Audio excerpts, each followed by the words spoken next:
Start. देश की आर्थिक अवस्था का जो विवरण वित्त मंत्री जी ने हमारे सामने प्रस्तुत किया है वह संतोषजनक है। हम देश की आर्थिक अवस्था को मजबूत बनाने की दिशा में अग्रसर हो रहे हैं।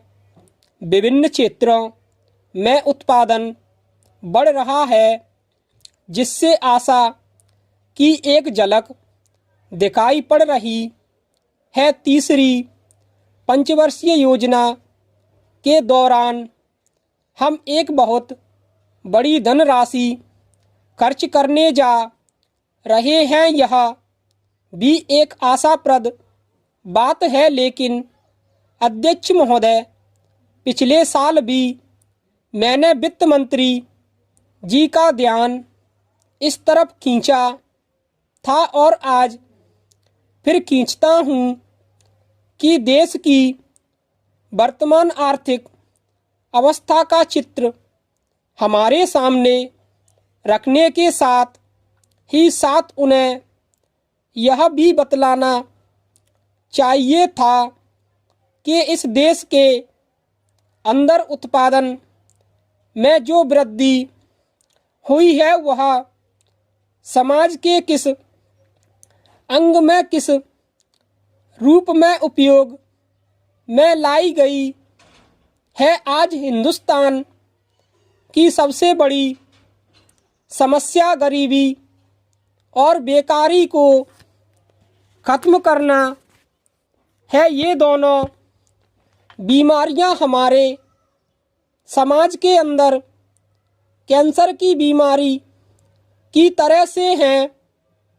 आज तक डॉक्टर यह नहीं सोच पाए कि कैंसर की बीमारी के लिए कौन सी दवा उपयुक्त है।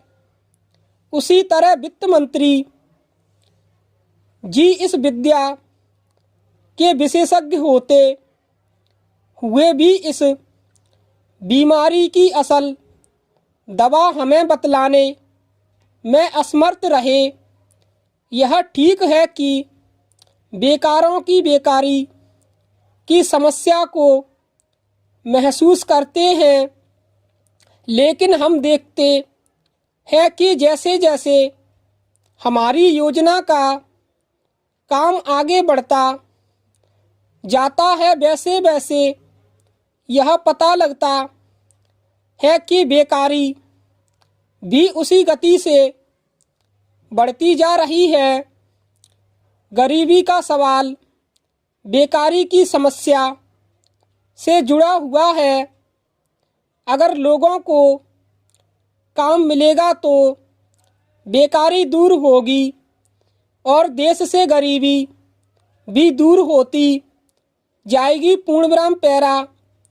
मेरे मित्र ने यहाँ अपने विचार प्रकट करते हुए अभी कहा कि देश की उन्नति के लिए नागरिकों को त्याग करना चाहिए। मैं इस बात को बहुत अच्छी तरह से महसूस करता हूँ और हमारे देश की जनता भी इसको अच्छी तरह से जानती है कि बिना कष्ट उठाए पूंजी जमा नहीं हो सकती और बिना पूंजी के विकास नहीं हो सकता। परंतु सिर्फ इस सदन में खड़े होकर कह देने से पूंजी नहीं बढ़ सकती। जनता हर तरह से सहयोग करने को